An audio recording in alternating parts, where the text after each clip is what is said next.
TMZ Live, Harvey Levin here. Charles here. So Armie Hammer has heart, and it is very troubling. Very troubling. I'm not going to bite. Oh, he did. But he did. Yes, Armie Hammer, who, of course, has been dogged by allegations that he is a cannibal based on some accusations that came from an ex-girlfriend. And he has always denied that. But this came up when he was on a podcast, on Louis Theroux's podcast, and in an attempt to sort of clear up all of the cannibal talk, He opened another door. he opened another door, talking about eating an animal's heart. Fresh kill. Here's his explanation. Are you a cannibal? I guess is the question. You know what you have to do to actually be a cannibal? You have to actually eat human flesh. So no. Did you cut the heart out of the animal and eat it while still warm? No, you don't eat the whole heart. You didn't One of the do that. traditions is you take a bite out of the heart, and you've got all your buddies around you. They're goading you on. It's sort of like a almost overly charged male rite of passage when you go hunting for your first time. Everyone that I know who went hunting for their first time had to do something similar. So you did that? Yeah. Not for the purpose of any cannibalism or any sexual gratification. So, look, I think RFK would agree with this. I think RFK would totally agree All with I it. was thinking when I see Shannon, Absolutely, like, totally agree with it. definitely something I'll have what I he's think having. Right. But here's the thing. Look, I am not a hunter, and I'm kind of abhorred by it. And at the same time, I'm a hypocrite because I do will eat eat meat? chicken and turkey, and I get the An game, if you occasional will. burger. An occasional burger. Right. So I get it, and I'm a hypocrite when it comes to it. But this is not cannibalism, and it may well be a ritual for hunting. It just makes my skin crawl. I don't. It doesn't bother me, and it is not cannibalism. It doesn't bother me. What I wished Mr. Theroux had asked him is, what kind of animal was it? Because Why does that matter to you? well, that makes a difference. To me. Why? Because if it's A goat's okay, but some other. if it's a legal kill, No, I mean I think he's saying it's a legal kill. like He if just- he's eating the heart of a rhino, then I have a problem But with it's it. a legal kill. Let's assume it's a legal kill. He's saying this is the rite of passage for males rite who of hunt. passage of hunters, big game hunters, poachers, or actual deer hunting. I think you're overthinking this. Hunters. It's just weird that it didn't come up. And regardless, if you're Armie Hammer, I get it. I kind of respect how honest he's been when all these allegations came out, and he answers any question.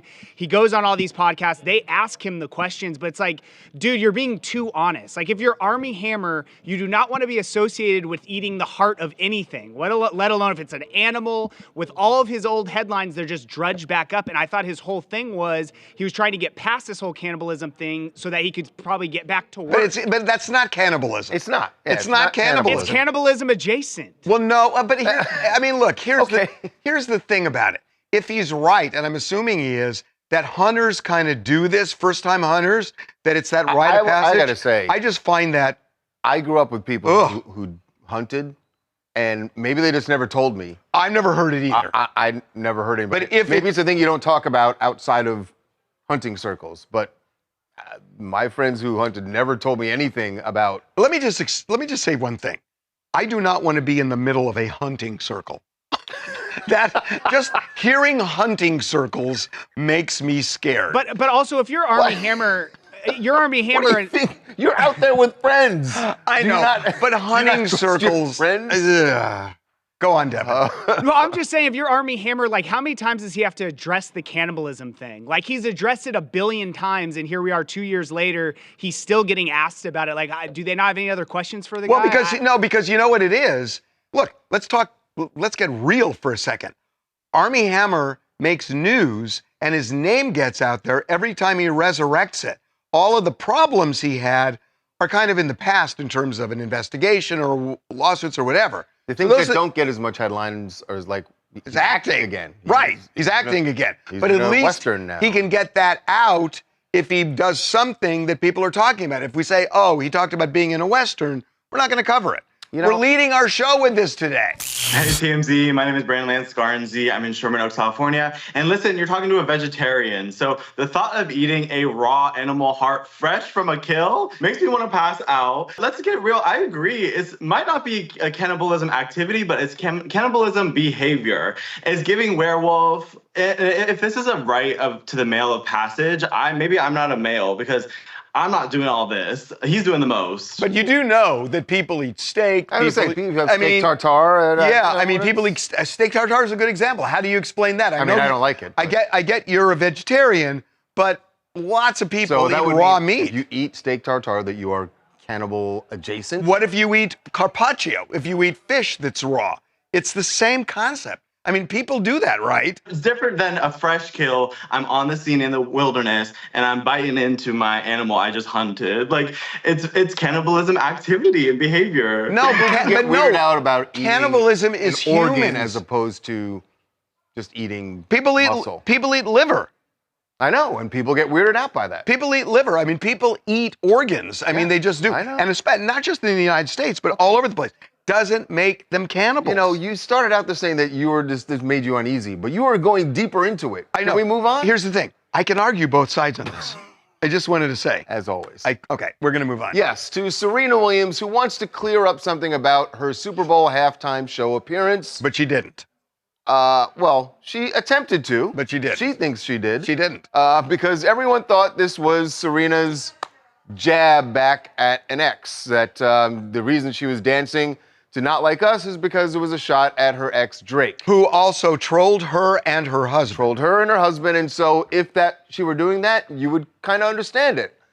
She says that was not what it was at all. So she posted a bunch of video behind the scenes of her experience on Sunday during the actual performance, getting ready for the performance afterward, and she's clearly celebrating this. Feels really good about having had that opportunity. She was awesome in it. Here's how it all came together. She says, when Kendrick Lamar and team called, and I was like, we've been trying to do something forever. What about this? We loved your crip walk at the Olympics after you won the gold medal. And I'm like, Super Bowl? Are you serious? When in the world would I ever be able to dance at a Super Bowl? Never. Let's do it. I knew my winning dance after the Olympics would pay off one day. End of story. So she's saying they called me and they liked my crip walk at the Olympics, and that's why we did it. It has nothing to do with Drake. I got 2 points. One is easy, one may be more difficult. Okay. On Kendrick's side, he knows what he's doing, saying, do the crip walk when I'm singing Not Like Us, because it's going to look like you're dancing on Drake's grave, right? You can accept that. I will accept that. Okay. Because she could have done it on turning the TV off. Right. Could have done that. Okay, so that's the easy one. The harder one is, I just don't buy it. I mean, she knows it's Drake. She knows what it looks like. She knows what a crip walk is. She was unbelievable at it, and she knows. But some of the backlash she's gotten is people think that it was petty of her and disrespectful to her husband. Oh, it was awesome to be reaching back to take a shot at your ex when you're happily married and you've got kids. It's and like you should have moved on. It's just, why are you reaching back? Is what some people have said, and I think that's why she had to respond. Essentially, that's exactly why she responded, but she responded by saying kind of a lot of nothing because she didn't mention Drake in her response. She just basically said the reason that I was here had nothing to do with the rumors online, i.e. Drake, but it was because of the criticism I got for doing this specific dance back in the Olympics at Wimbledon. And her husband even also came out and defended that and said, you guys have no idea how criticized Serena was back in this time for doing this dance. So this is way bigger than music, essentially saying it's bigger than a beef. She was doing this for a moment for her, and I kind of agree with what Harvey not at said. Drake, but it's a shot at all of her critics. Exactly, that trashed her after the Olympics. You could say that. You can say that. She's an incredibly sophisticated person. You don't think it occurred to her that if I do that this, song is it's going to make it look like I'm doing this with Drake. You don't think that occurred to her in advance? Of course she did. The only reason I don't think that was an occurrence because her and Drake broke up so long ago, and people, like, they haven't been connected. There's not been a beef between Serena and Drake for so long. So I feel like she wanted to get this get back moment at the sport that she felt like she has dominated and has not gotten the respect from the officials that she should have gotten at that specific moment. So I don't think that she was taking into consideration that I'm going to be there, Drake's other Oh my God, she of course knew I don't think that. so at all. That's all what. There's no that's way she all could not. people were talking Even if it wasn't about. her intent. There's no way she did not know that she that's knew. how it was going to be received. Of course she She's did. too smart for that. By the way, this was the most watched halftime show of all time. 133 million people watched this. For a game that a lot of people said they didn't care who won, so clearly they cared about what Kendrick was going to do. Hey, this is Patronila from New York, and I loved what Serena did. I think it's important that she was celebrating her culture and something that she was criticized for or penalized for. It was food for the soul. So whether or not Drake took a hit, I think that's just a stray. Yeah. By the way, Drake, maybe trying to act like I'm unbothered by it all, has an album coming out on Friday with Party Next Door. Some sexy songs for you, it's called. That's going to be interesting to see how it does. Coming out on Valentine's Day. So yeah, that's going to be real interesting. It will be interesting. Yes. Okay, we are going to take a break. All right, when we come back, Blake Lively admitting that she sometimes tries to take control. Secretly. Secretly tries to take control of projects she's working on. I'm pretty sure Justin Baldoni, well, he's probably licking his chops. And he's already seen this, and yes, he and his lawyers licking their chops.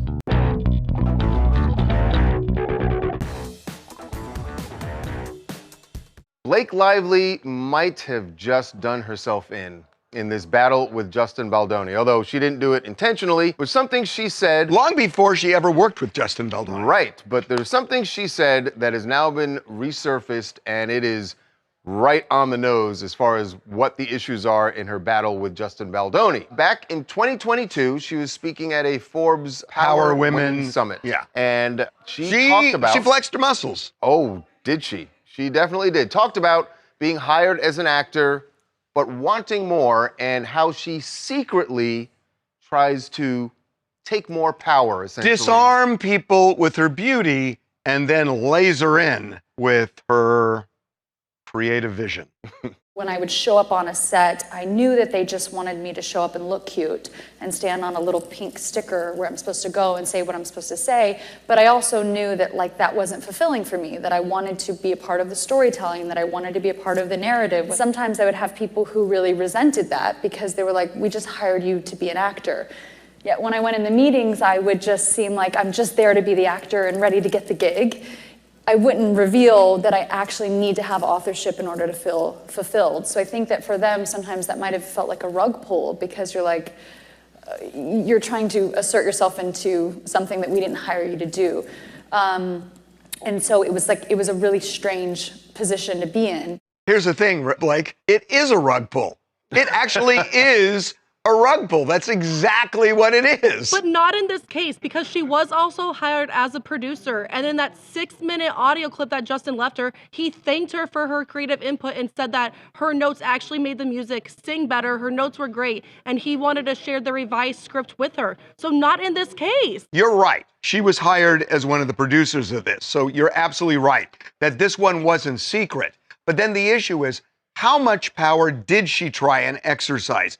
Did she go beyond the normal kind of collaboration? And you got to remember when she's sending Justin, I've got these dragons, Taylor Swift and Ryan Reynolds, that she might be pushing too hard. And I think that's the point. And even before there were lawsuits, that was the conversation. It was about who had creative control of this movie. That was the debate. That was the battle between them when the movie came out. That's right. That everyone was reporting on. So the lawsuits came later, but what she says in this Forbes video is spot on about who's actually running the show. One person's got to run it. Movie. I mean, you can't do this by committee. So who's running it? Wait, Is it the director?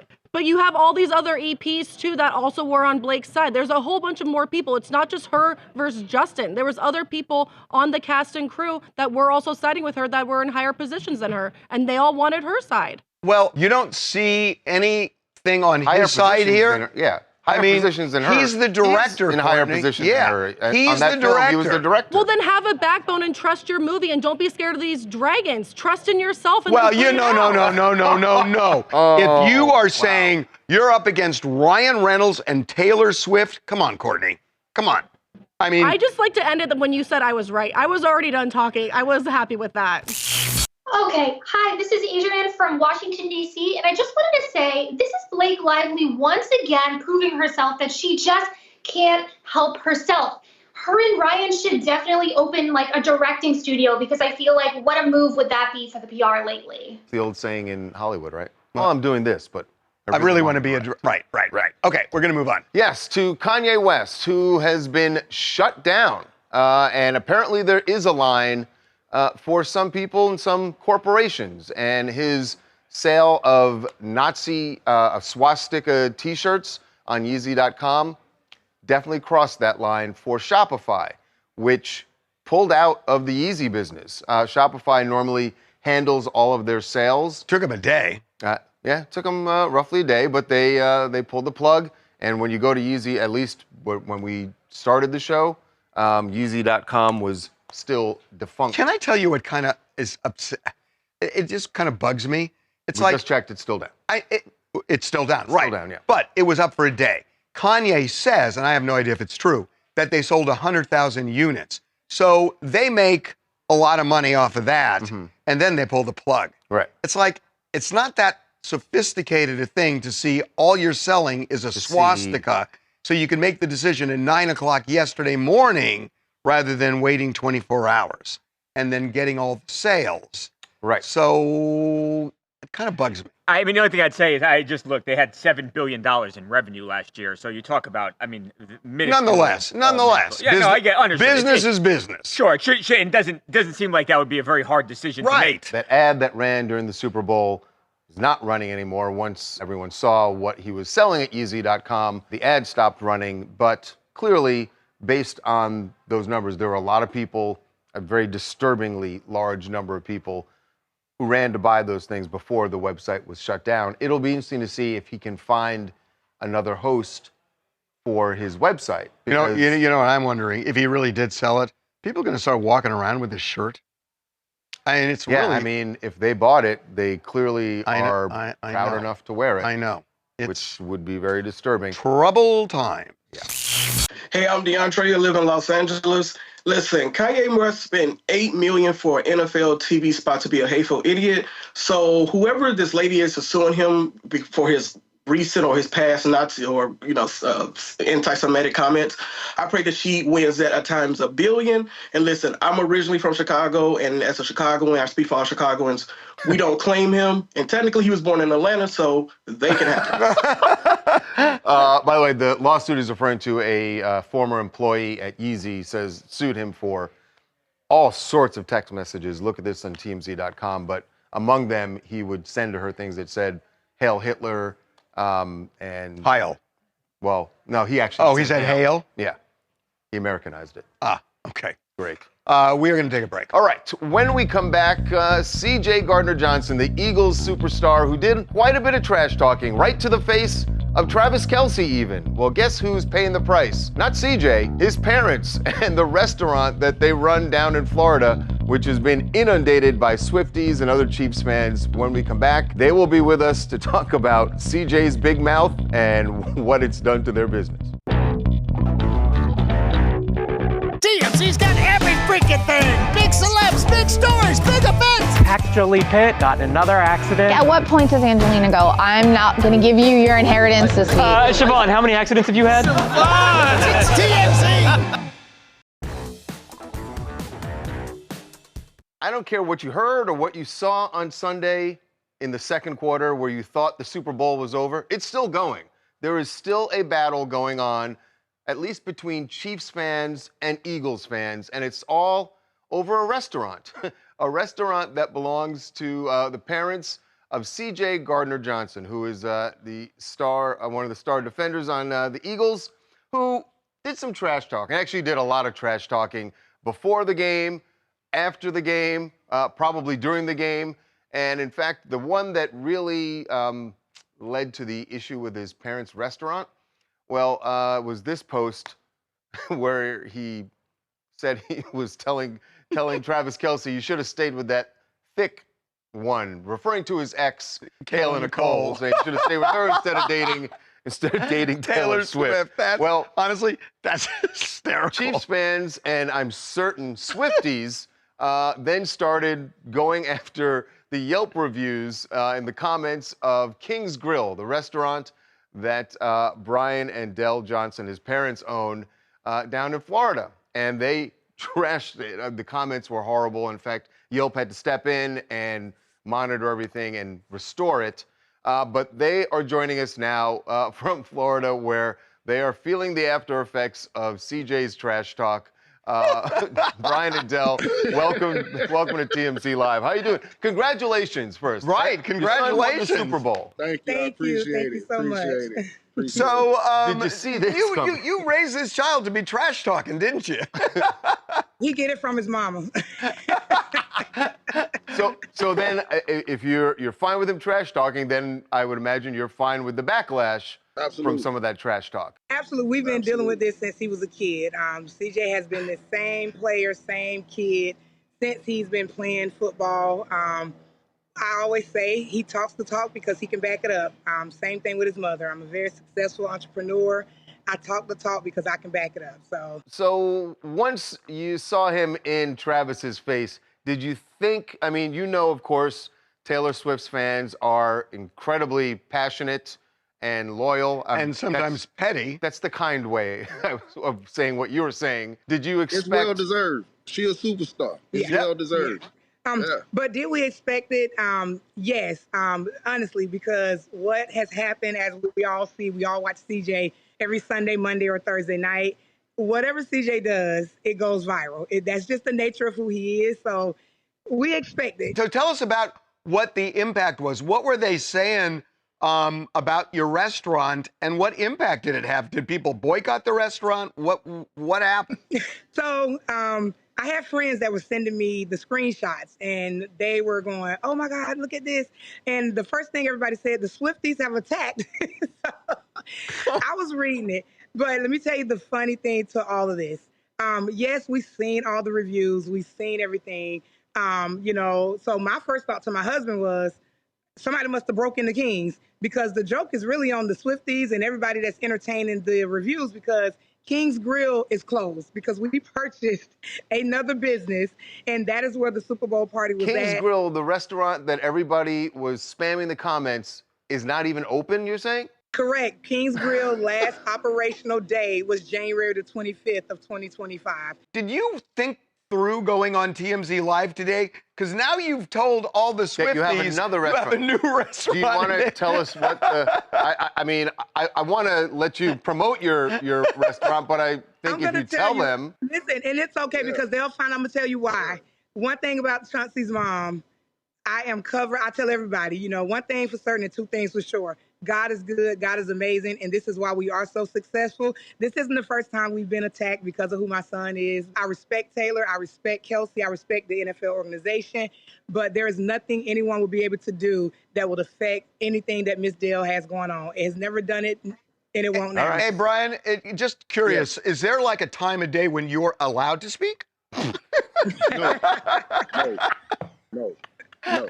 She'll let him know when. She'll let him know when. She's the star of the family. Y'all just see CJ on TV. This is the real star right here. All right, let's go ahead and do it. What's the name of the new restaurant? So the name of the new restaurant here is Village Beer Garden. It is here located in Florida. Well, that looks really nice. It's located in the heart of Cocoa. So again, we're very excited. We've been here. We opened up just as we did King's Grill. We opened up 2 years ago there, Super Bowl Sunday, and we did the same thing here at Village Beer Garden. So everybody knows us. They know me. They know, who we are. So we're fine. We're going to be fine regardless of who posts what, says anything. We'll be fine. From what I'm told, the Eagles fans have started fighting back against the Swifties and the Chiefs fans, and they're leaving lots of great comments so they can battle it out. And you guys will be just getting all the attention, basking in the glory. If we don't get the Swifties here, we'll just get all the Eagles fans here. Oh, there you go. Which, by the way, we already have. So between our Eagles fans and all of our friends that we have, we're good. You guys are super fun. It was really great having you on. Charles and Harvey, we ain't running from no smoke. Bring it on, Swifties. I'm gonna go buy Taylor Swift album now. Oh, there you go. See, that's a good way of disarming them. That's good. Real good thinking. I'm going to buy the album. Yes. Okay, guys. It's really nice talking to you. We'll Thank you guys so much. Thank you. Have a good day. Thanks. They are really a blast. They're a good team. She'll talk the talk, and Brian cleans it up. I'm going to go buy a Swift album. They were great. Okay, we got to take a break. All right. When we come back, a big decision in A$AP Rocky's trial, his trial for assault. Some people think he's winning this. This decision he just made could be crucial. We'll tell you what his attorney decided when we come back.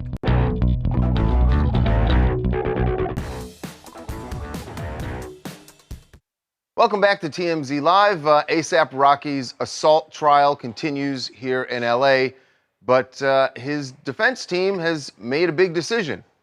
He will not take the stand, and that's typically what happens, right? Whoever's on trial, it's very risky to take the stand. Very risky. And especially, I think in this case, if you could talk to his defense, I think they feel pretty confident about how the trial has gone up to this point, that there have been a lot of points where they've been able to raise some doubt, and their whole strategy about the fact that they say this gun was just a starter pistol, was not, could not fire any bullets that were going to actually do any harm to A$AP Rocky. They seem to be making some inroads. They may well be making inroads, but it is so unsurprising that he's not taking the stand. It is such a risky move because you do that, and on cross, you open yourself up to everything, and you make one really damning statement against your interest, and it could sway the jury. So it's so high risk, and especially if you feel like all you have to do is create doubt and you win. And if they feel they're in that territory, why play with dynamite? Yeah, defendants taking the stand in their own defense is only done as a Hail Mary, really. I don't know what the percentages are, Harvey. I've got to think that 95% of cases do not involve the defendant testifying for him or herself. It would be a real sign of desperation. Of course, the fact that he's not testifying doesn't necessarily think they're more confident. I agree, there have been some really good facts for them that have come out in the case, but you never know, but it's way too risky to put him on the stand. Yeah. You remember when A$AP Rocky was on the stand, Joe Tacopina was a lawyer, Rocky's lawyer. Well, it was cross-examining A$AP Rocky, the alleged victim, and really had him on the ropes, had him, sort of second-guessing some of the facts that were presented. So I think Tacopina probably feels like we're doing well here. Plus, don't forget the Rihanna factor. I was just going to say that Rihanna, for several days, not every day, but several days of the trial. She's been there quite a bit. Yes, a lot more than I thought she was going to be, and she has been sitting there right behind him. A difference. I will say though, it could be the worst moment of the trial was when A$AP Rocky audibly instructed was it A$AP Rocky not to answer a question? It was not A$AP Rocky. It was another member of the A$AP mob, but it was someone he was friends with, and yeah. On the stand, that was crazy. Jurors hear stuff like this, and you never really know what's going to tip a juror one way or the other. It was a really bad moment. They hear things and they're like, why is this guy instructing a witness not to answer a question? And it didn't seem particularly relevant. It had to do with an insignia on a bed sheet with these letters. With the letters on what they meant. It's like, what does that have to do with whether he fired this gun and all? But I think the prosecutors knew that that A$AP 12E was the guy who was on the stand, that he wasn't going to say it because and I didn't know this until that moment happened in the trial, and I went and looked up AWGE. That was the letters they were asking about. It's an agency that A$AP Rocky formed, And when you go to the website, it literally says, rule number 1, never tell anyone what AWGE stands for. So the prosecutor So it's Fight Club. Clearly knew that the witness wasn't going to answer it. And the they witness wanted to show the witness stonewalling and maybe even bait Rocky into saying, don't tell him what it is. Well, I don't know how they baited him. Who would think that the defendant's going to say, don't answer that question? And it's like, oh my God. Hey, it's Karina from Vegas. I actually have a different theory. I think he's more guilty by saying those words on the stand, by telling his partner or his buddy not to say those words. I think it looks guilty, and so I think he should testify at his own trial. I mean, I don't know. If it was me, I would be like, put me in, coach. I got to state my case. I'm not guilty. I'm innocent in this. Relly is way more important and relevant than bed sheets. Right. Just way more. Right. And the exactly. Even though it did look bad, I think ultimately the jury's going to look at it and go like, well, what relevance did it really have to the shooting? Absolutely. Okay, we're going to move on. Yes, to all the concern about Vince Neil after a plane registered to him and Motley Crue ended up crashing in Scottsdale, Arizona yesterday. We broke the story late yesterday after this horrific crash, which did end up killing one person. And in the cockpit. It was in the cockpit. The fire department came out and said there was one death, but at the time, they didn't say who it was. It did turn out to be the pilot. Vince was not on the plane. But people were very concerned. Yeah. There were people who were injured also on the plane. Found out Vince was not on the plane. However, his girlfriend was, and one of her friends, and they were both hospitalized. They survived this. They had some dogs that were on the plane. Was this was a landing gear issue, I believe? It was a landing gear issue. It was like the left side of the landing gear. When the plane hit the ground, it was like almost like it couldn't stop, and it went into another parked jet that was on a nearby runway, and it went right into it. We know from sources that Vince's girlfriend, Rain, had actually suffered about 5 broken ribs. Like Charles said, her and her friend Ashley were hospitalized. I mean, there have been so many, and the plane in Alaska that was coming in for a landing at Nome and crashed. So I've just never seen anything quite like this in such a compressed period of time. Yeah. It's concerning. It's really alarming. Okay, we are going to take a break. All right, when we come back, comedy and President Trump. How do you handle it when you're out on the road? If you're a supporter, it's probably easy, but what if the audience isn't with you? We're going to be joined by Cheryl Underwood, who is about to go out on her own comedy tour. What's interesting about Cheryl, she is a Republican, not a Trump supporter, so how is she going to handle the room of mixed company? She's going to be here to talk about that when we come back.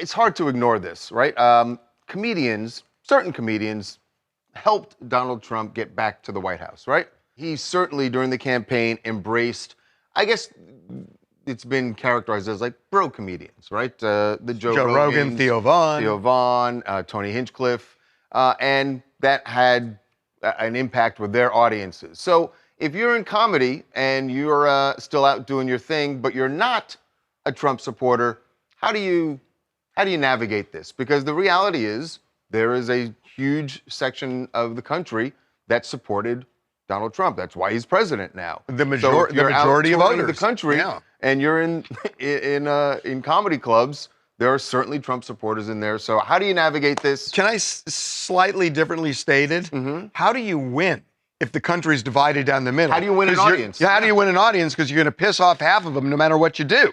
Well, this is an interesting dilemma or a challenge, if you will, for comedians. And our next guest, Cheryl Underwood, has been at it for a long time. She's an old pro. She knows what she's doing. So if anybody's going to figure it out, it's going to be Cheryl. And she is going out on tour now with her Mix and Mingle tour. So this is an immediate thing she's got to figure out. So Cheryl, welcome back to TMZ Live. How you doing? Well, what I can't figure out is how to get my camera right so I can be on the Zoom camera with you. So that's the least of my worries. See, here's the thing. If you are a comic out there, the first thing is to be funny. The second thing is, it's kind of polarizing, but we've been doing political humor for a long time. Mort Saul, doing political humor. Dick Gregory, political humor. George Carlin, political humor. Those of us that do that type of humor, Whoopi Goldberg, myself, and I'm a registered Republican who's been doing that type of humor for a long time. I remember when I got booed to say I was a registered Republican, but we were Republicans before we was Democrats. I don't think a lot of us helped him get elected, but I think the best thing you could do in my show, the Mix and Mingle Tour, I give as much as I get, and I hit both sides. But I also have people, I thought I came to hear jokes. Well, why don't you wait on me and see which jokes you like? Listen, Bill Maher has said, that, he goes after both sides, but he's very open about the fact that the Democrats can't take a joke and can't take reality when they're wrong. And he gets a lot of pushback for basically crapping on Democrats sometimes, even though he says they're way better than Republicans in his opinion. So his point is that they're a little bit humorless. And how do you navigate that in a comedy club? Well, I think the Democrats have always had great entertainers at their convention, but they're not great for jokes. Republicans seem to be great for jokes because we do so much dumb stuff. And the ones that are in there now, they do so much dumb stuff.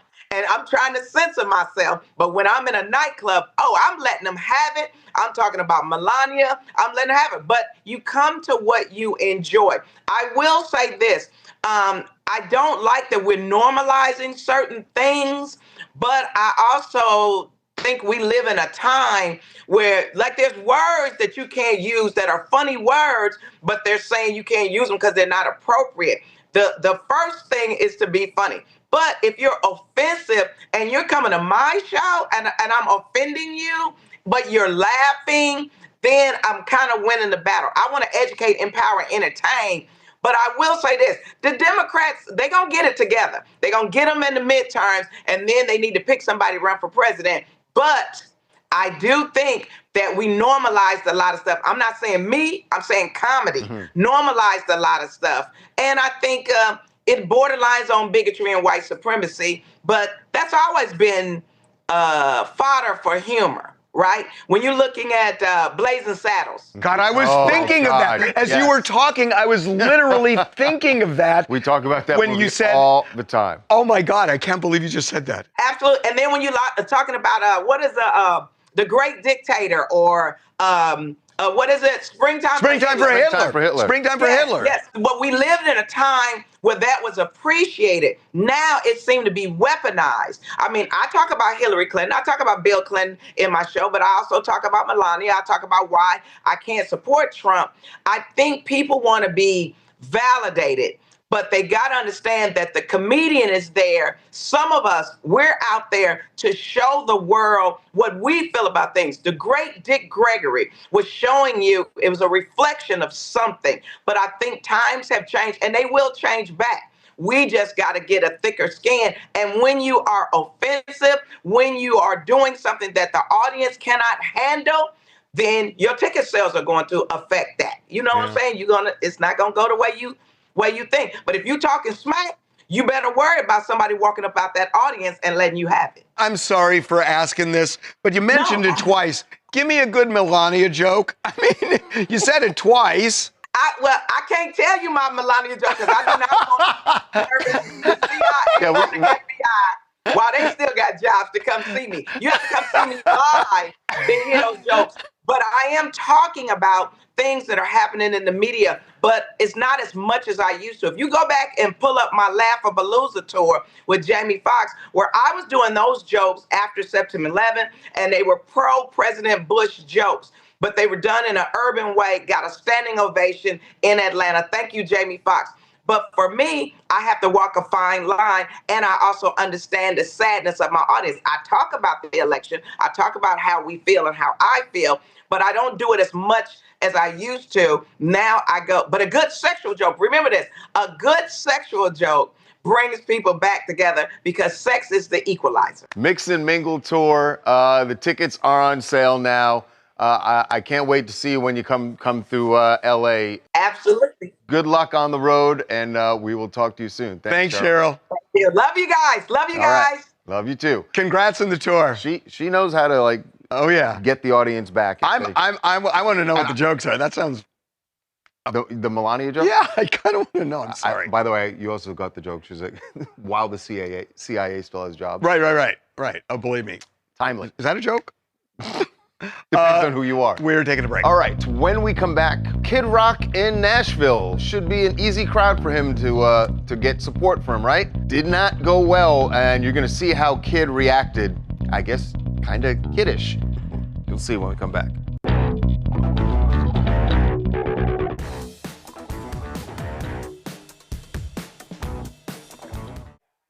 Kid Rock not feeling the vibes in Nashville. Something I didn't think I would ever say because he was working a job in the city.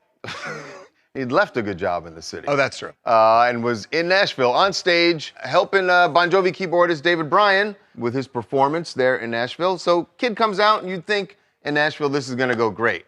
Well, they launched in a Proud Mary and he was not feeling the crowd and apparently they weren't feeling him.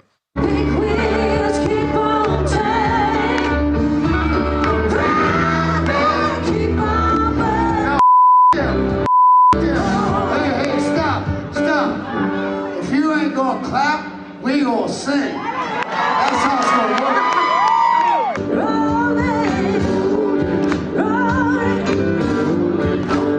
You know what? You ain't gonna clap, I'm going. Oh my God.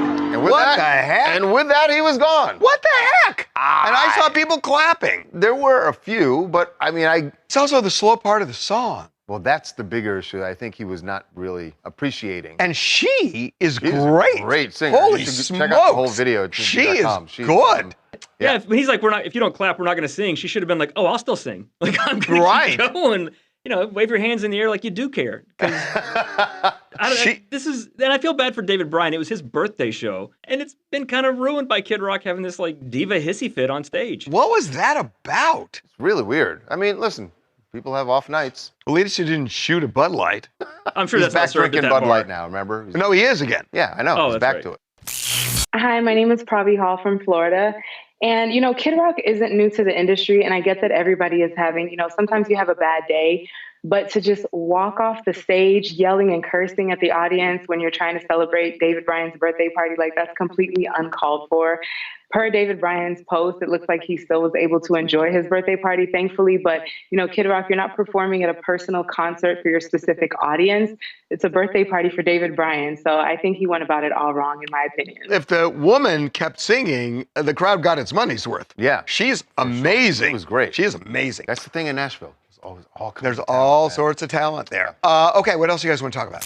Hi, Carrots from New York. I want to talk about the Armie Hammer situation.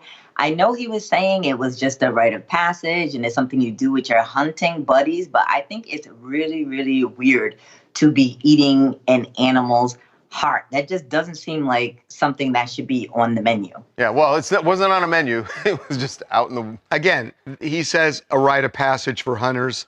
I don't know. One more.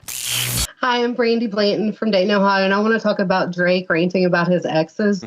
Serena Williams made this whole thing for me. I loved her Instagram post she made about the experience, and she looked so good, and she killed it on one of the biggest stages in the world. And the fact that she did it while she danced to a diss track about her ex just made it even more iconic to me. That's the point. That was the whole point. At least for somebody. I don't know if it was for her or not. Okay, we're going to take a break. When we come back, Tom Brady, we know he is very defensive of his old coach, Bill Belichick, but how does he feel about the jokes about Bill Belichick's girlfriend? You know, Jordan Hudson, who's what, 26? I think 20, something like that? Oh, I think she's younger than that. You're going to see Tom's reaction when we come back.